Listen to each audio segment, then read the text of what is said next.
Well, hello everybody. Welcome to Art and Answers August 2025 tutorial. We're going to be doing permission to play. And we have our little posable figure here. She is kind of willy-nilly. I noticed that my gardener just started outside my window, so if you hear some zzz from a weed eater, that's what it is.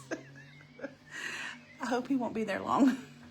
So, what I thought that I would go ahead and show you, if you go up to featured, you will find, or go to the guide. The guide is always where you're going to find all the things that you need for any particular project.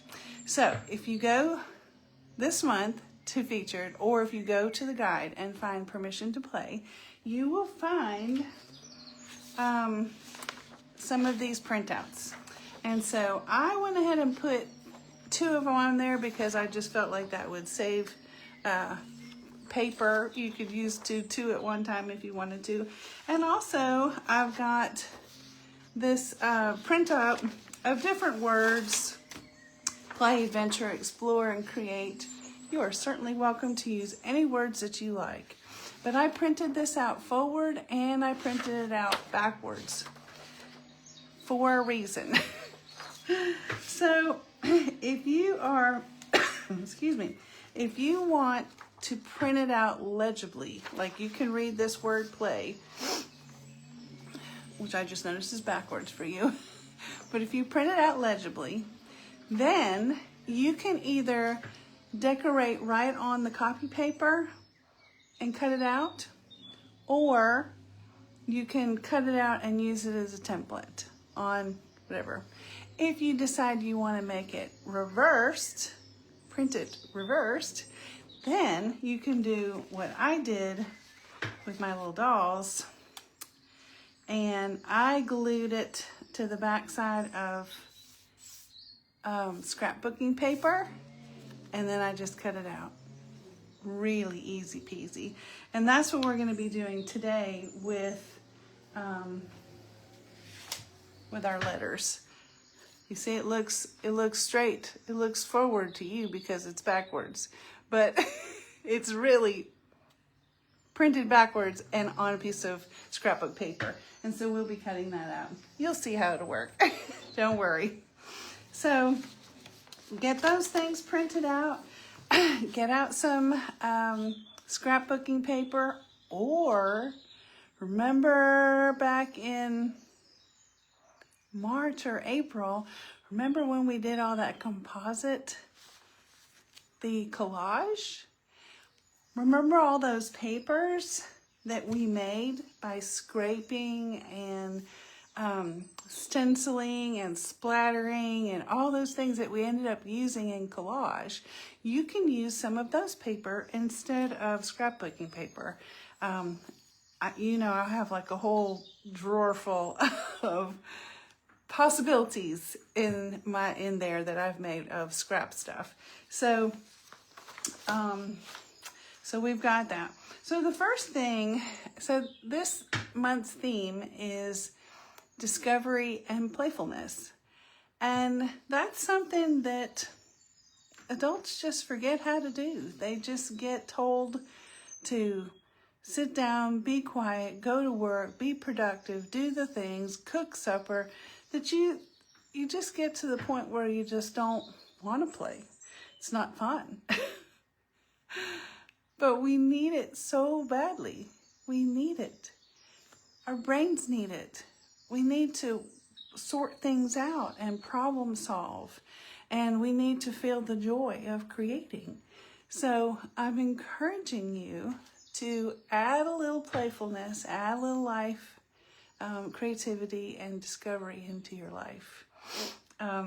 So the first thing you need to do is shake off all the pressures of the world, and I would encourage you to stand up and just shake it off, walk around your room, walk around your house, whatever. Just get some movement in your body.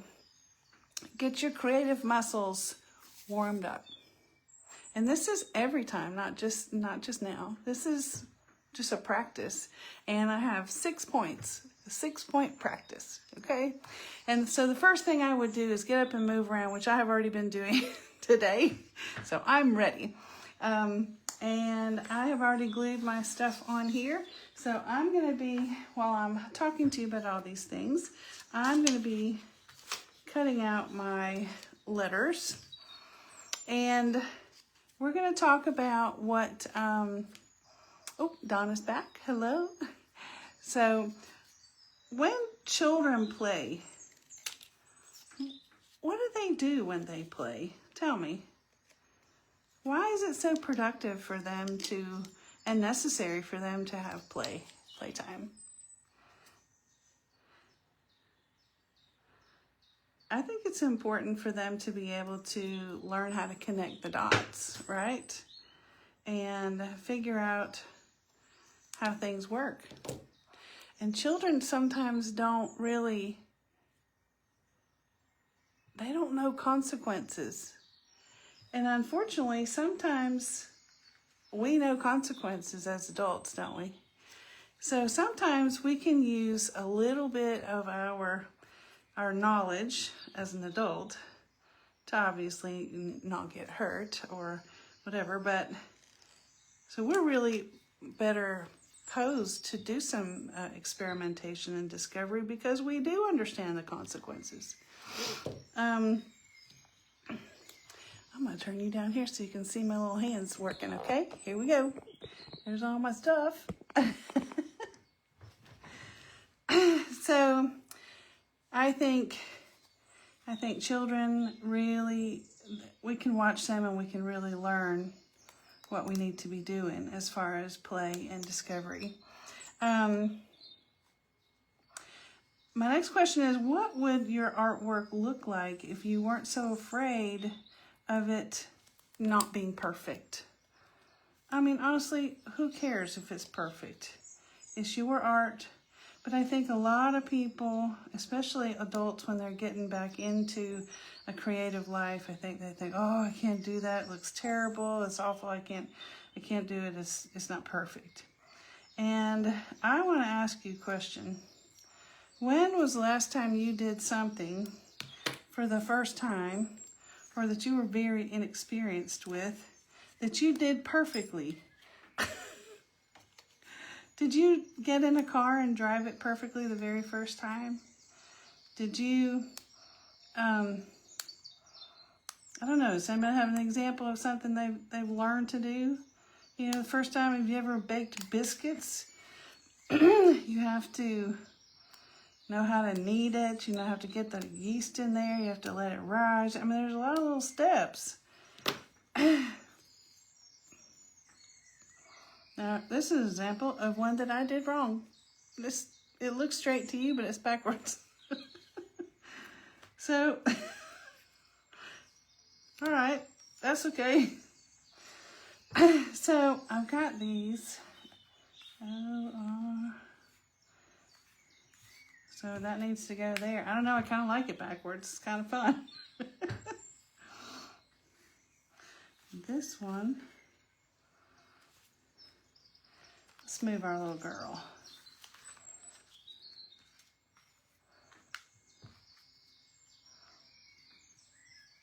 And my next question to you is, what have you ever done that you were playing around with that you discovered something? I mean, what did you find out that you didn't know? It was fun, right? It's fun to learn something new. I know I've been experimenting with some alcohol inks, and they are just, they're getting the best of me. I'm having a hard time with those things. But you know what? I haven't quit, and the more I play with them, the more I realize, oh my, you know, I can blend this, or I need a different product, or some paper works better than other paper. Now this is a little hack that I have learned. So I've cut out this O, and I do have some smaller scissors, and I do have a thimble just in case. But I have this little thumbtack, and you can just poke that right through, and you've made a hole for your little bitty scissors to get in so that you don't stab yourself with your scissors. And I think as we get older, maybe the nerves, we don't have the nerves that much anymore, but I know I have a lot of friends that have diabetes, and they're still poking their fingers, so their fingers are sore. So there's a lot of reasons to protect yourself and not stab yourself.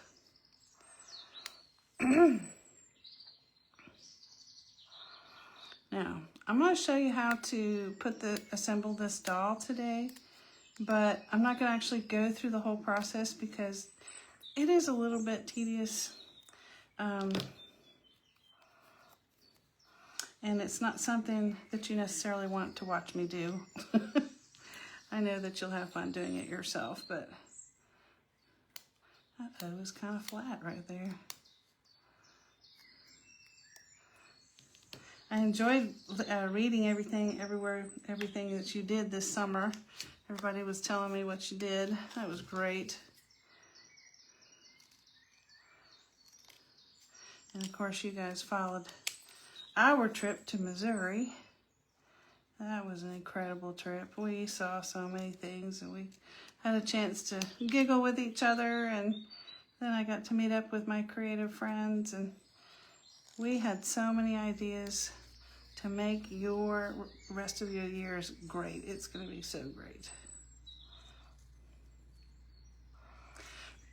So the next thing, after you shake off your imperfection, think about how children play and how you're going to kind of copy the antics that they do so that you can get the most out of play. I'm going to show you the next thing, and it is your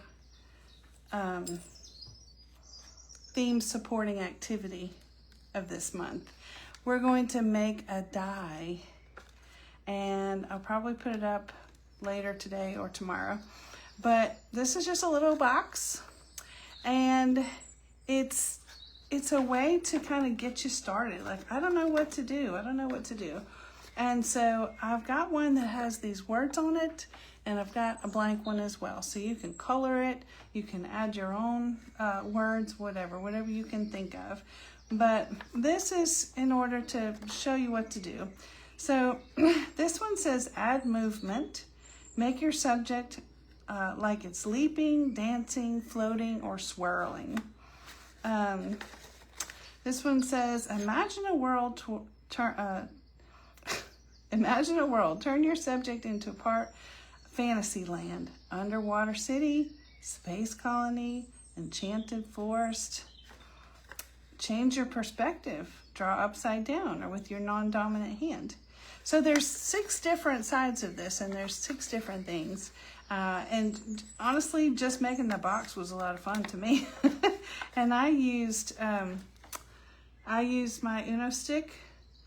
I think, looking back on it, I think I would just tape it. It was a little hard to push it together, but I think it worked out good.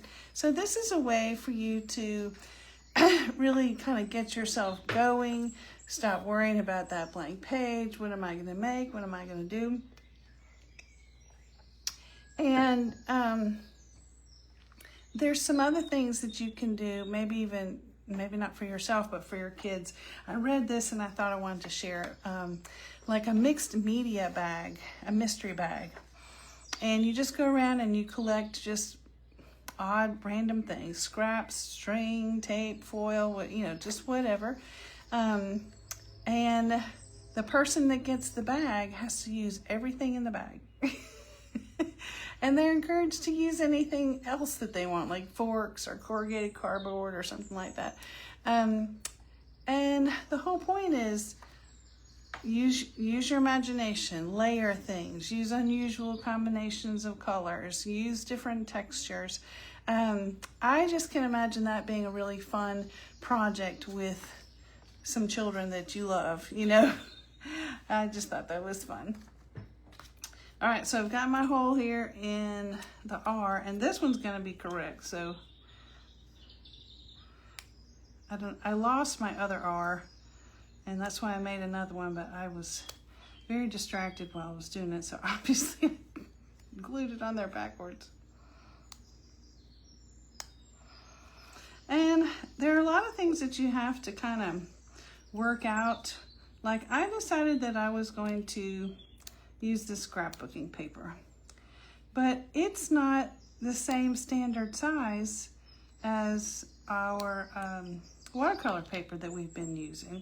Because remember, at the end of the year, there's going to be a tutorial for you to be able to bind all these pages together. And if they're not all, you know, basically the same, it's going to be very difficult. Excuse me. So I took my regular watercolor paper and I put my scrapbooking paper, which was not this size. I measured it out so that the edges were going to be the same on all the way around. Although you could do it off to the side, you could do whatever you want. But I'm going to paint my edges to match my words. All right. Who's been sitting there saying, hey, she's got that misspelled. Who's got those backwards? E-X-P-L-O-R-E. Okay, E-X-P-L-O-R-E. And you know what? I think I'm going to leave that R backwards. I think that's delightful. Just like that.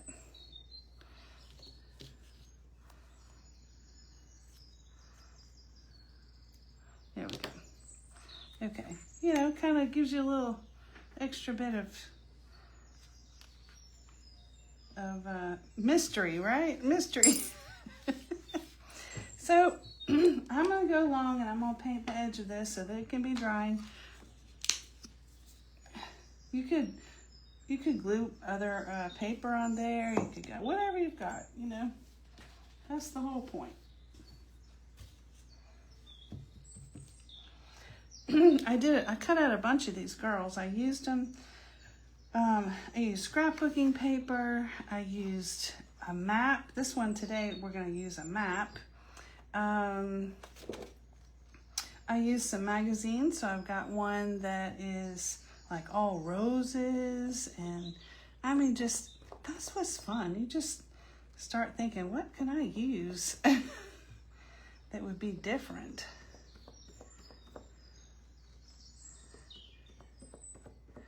And then I put her together and I had so much fun posing her in different ways.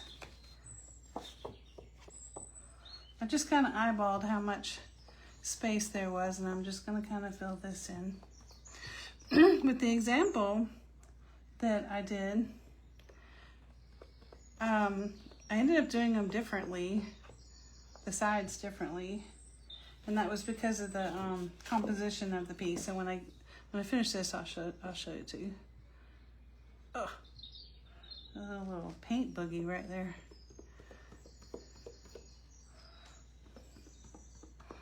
And I'm holding it up so that I don't get paint on my table, because we've got all these other things and I just don't want to get paint all over everything. So I'm just doing it like this quickly.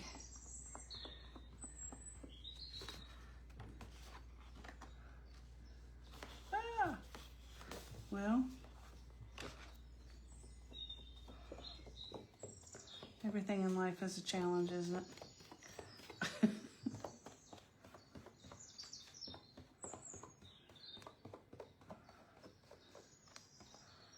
All right. That's good. And just for fun, we'll make sure that we've got it enough. Yep, it's good. So I'm going to put that over here to dry.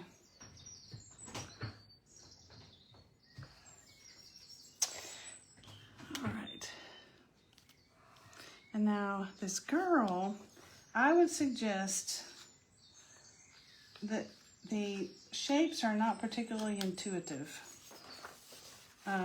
So I would suggest putting her together with the template. because I don't know, I just kept wanting to make this arm like go the other way or something. So after I cut it all out, I put it on here so that I would know for sure what attaches, you know, the head bone attaches to, is connected to the spine bone. The arm bone's connected to the hand bone. What is that song? You guys remember that? I don't know. Okay. So there are lots of ways for you to do this. What I did with this one is I put one of these little brads so that she could go back and forth like this. And there are ways for you to have her little mechanics be a little bit better than this. I could not do it because I couldn't find any brads, any what are these called? Rivets? Are they no, that's not what they are. But anyway, those little things like you have on blue jeans. And you use this machine, this little clamper thing, to put it on there. But obviously this was way too large for this, and I couldn't find any that were smaller. So you can use that if you can find them. This is what I use to attach her to the background. I don't know if you can see it. And but like I said, for our purposes today, I'm just gonna glue it down. So, but I put this through here, and then I put a piece of tape on there so that it wouldn't stab anything or get stuck on anything else. And in order to sew it together, and there's two ways that you can do this. I think I'll do this and the leg. And you'll notice that I decided, you can do this however you want, but I decided to put her limbs on the front of her body. So each layer of limbs is up another layer. So this is the very back layer. This one, this one, this one, and this one is the next layer. And then the end of the extremities are the next layer. So that they're uniform. So they're not all backwards like that. Does that make sense? So what I did was I poked this through.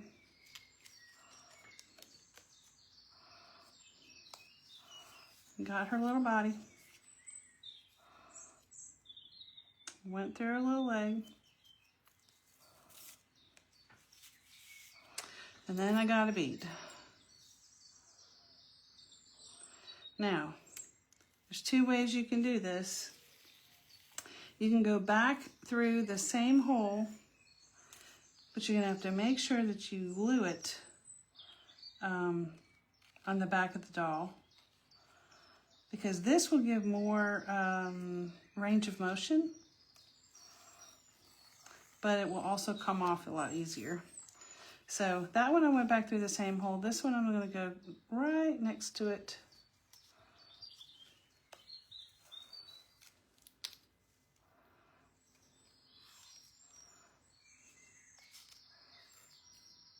And then I'm going to tie a knot.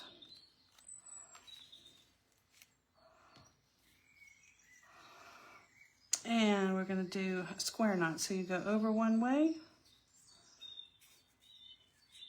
and then you come back the other way. I don't think I made that loop. There we go.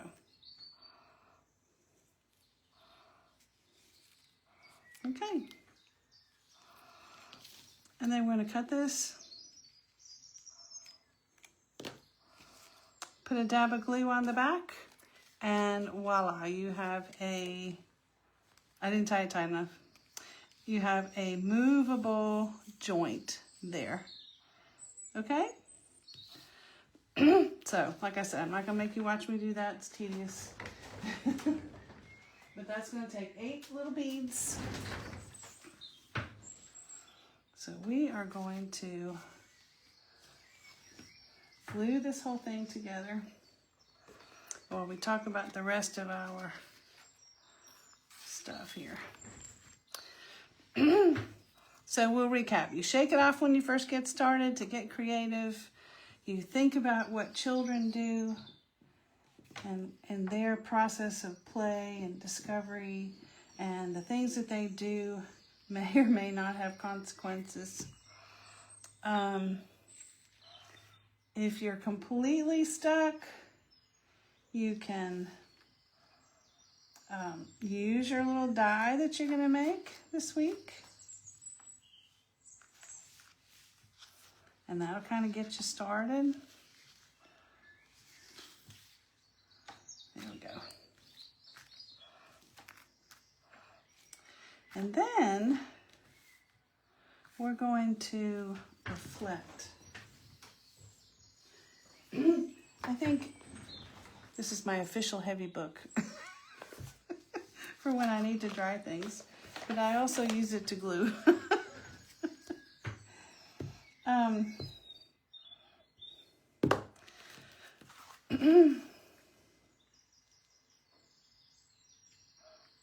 So it's good to reflect. I mean, what surprised you when you were doing your experiment, or when you were trying things out? What I don't know, what felt fun? What felt like you want to do that again? What did you think about something that you did for the very first time?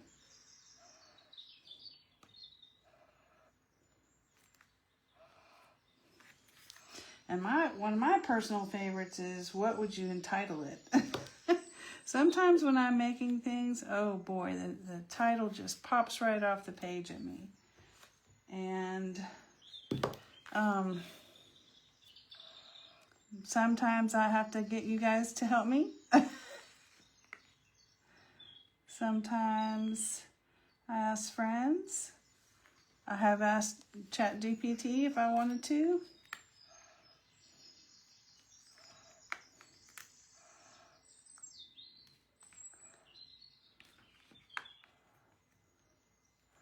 Once you get this on there the first time, it's better, because then you can just copy it down low. But I think giving your artwork a title really adds something to it. Like I initially had this hinged on curiosity, but you guys decided that permission to play was better, and I totally agree with you. I like it. I like that. Now, is that straight now? And the fun part about this was, oh my gosh, at first I was thinking, oh, I can have her swimming, right? Swimming. Does she look like she's swimming? Does she look like she's jumping for joy? Does she look like maybe a ballerina, right? We could put a tennis racket in her hand. She could be a tennis player.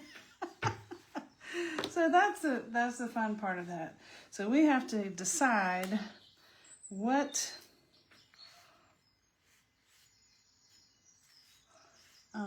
position we're going to put her in.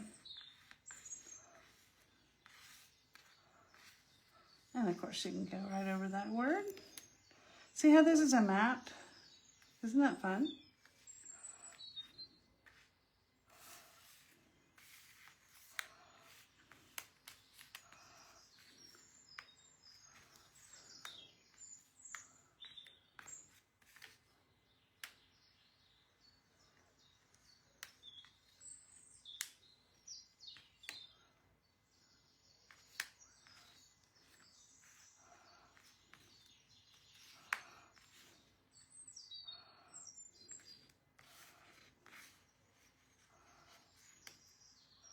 Ooh, that looks like a broken knee right there. That's not good.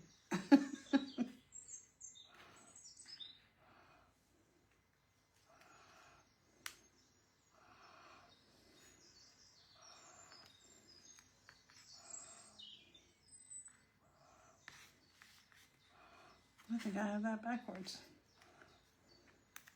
There we go.